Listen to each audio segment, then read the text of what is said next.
Hey team, it's Sunday, April 26th, and there's a severe weather warning in effect. And I tell you what, you really got to respect the lightning in South Florida. There's enough people die from lightning strikes every year to really be something to be respected. And I've had lightning strike close by me a lot of times, actually. While living in this house, right where that tree is back there used to be two pine trees. Lightning struck there and killed those two trees. And that's not the only strike we've had around the house here. So yeah, I've seen lightning up close way too many times. So I'm actually a little nervous about being in here in the garage. Actually, I would like to close the door, but what I'm getting ready to do, I need the door open. So the project for this morning, or I guess it's afternoon already, is the oak boards that were across the top up there. We've removed them, and we've also, firstly, we removed the plywood on the upper level. Plywood on the lower level still needs to be removed. The little woman is painting the small pieces of plywood on the back right now, on the back patio. And then when that's cured up, she can paint the front and the edges, not necessarily all in that order or whatever, but yeah. So while she's doing that, I'm preparing the oak boards. I'm gonna run my router around the perimeter, on the edge, one corner. See, where the heck is my router anyway? It's right here. This is a great little router. This router is really designed to be attached to a machine, probably like a CNC device or something. I don't know. But what I do is I take the foot off and I attach it underneath this piece of aluminum on these three screws. Yeah, here comes the rain. And I even cut this little flange here because this is 1/4 inch thick aluminum, and this needed to be narrowed down a little bit. So the little, I guess you call them collet pieces, go in here. Guides, router guides. So for now, what we're gonna do, I keep this little bag of screws in my toolbox. It's got 4 20s for here, and then it's got 3 little I guess they're 832s that are longer than these little guys. So this router mounting bracket gets screwed underneath there, and then we got a router table. Wow, it's ripping out there, man, and it's dark. I mean, it's like noon right now, 11 o'clock noon, and it seems like it's late afternoon. It's so dark.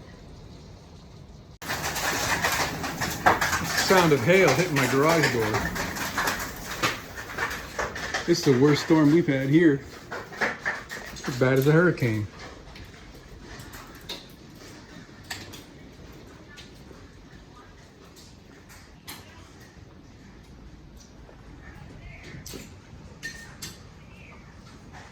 Broken tree branches everywhere. No, that one doesn't have as many steps as the one for the gadget. I noticed that yesterday when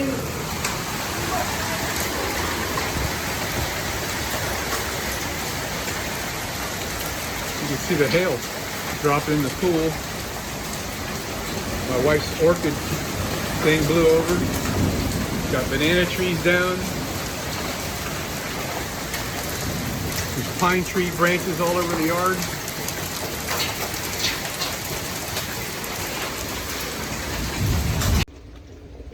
Got a chair in the pool. Plenty of trash.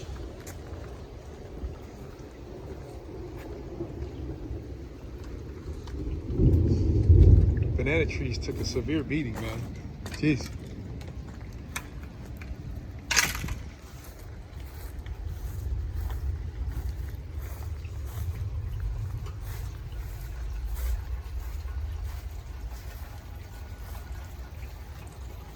And that one snapped right off at the base.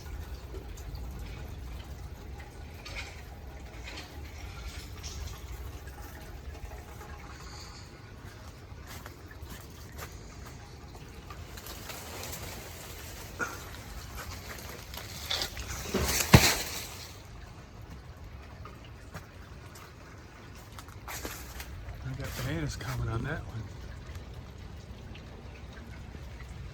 I think this one will be all right. If it didn't break at the bottom, I think it's okay. That right there. Look at all the hail. Hey, there's a whole bunch of ice down here. A bunch of hail that didn't melt yet.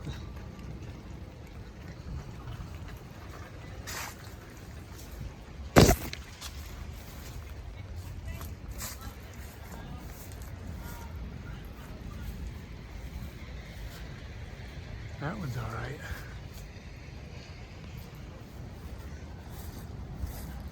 Little guy's all right. Some branches down, not too bad. You still got power. That's good.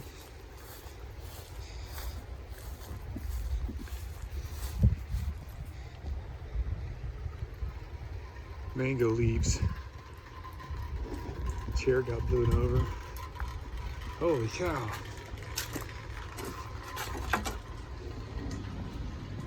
My garbage cans blew around. All that stuff is supposed to be back over here. Over there. Look at this thing. It moves. That thing got blown over. That's pretty light. I would expect that to move. I didn't expect this thing to move. This looks pretty heavy. Mangoes frickin' galore. Yeah. Maybe that's a good thing. Squirrels won't get them. Somehow they just seem to know when they're just ripe, just about to get ripe.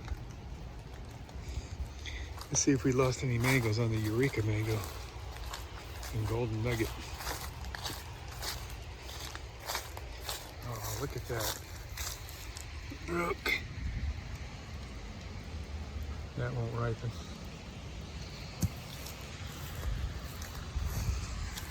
Oh my gosh. Oh, the mangoes are on the ground.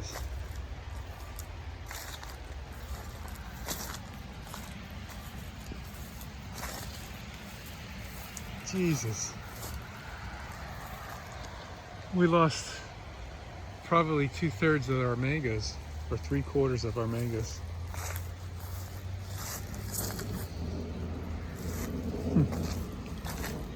Well, that seems to be the extent of the damage. All right, it's about 3:30. We picked up the mangoes, cleaned all the crap out of the swimming pool, picked up the broken flower pots with the orchids and all that good stuff. So now we're getting back at it here. Got my plate on, got my router set up. I think that's a 1/16 inch radius round off. 16th or an 8th, can't remember. I'll put a little oil on my ball bearing. Now we can take this puppy,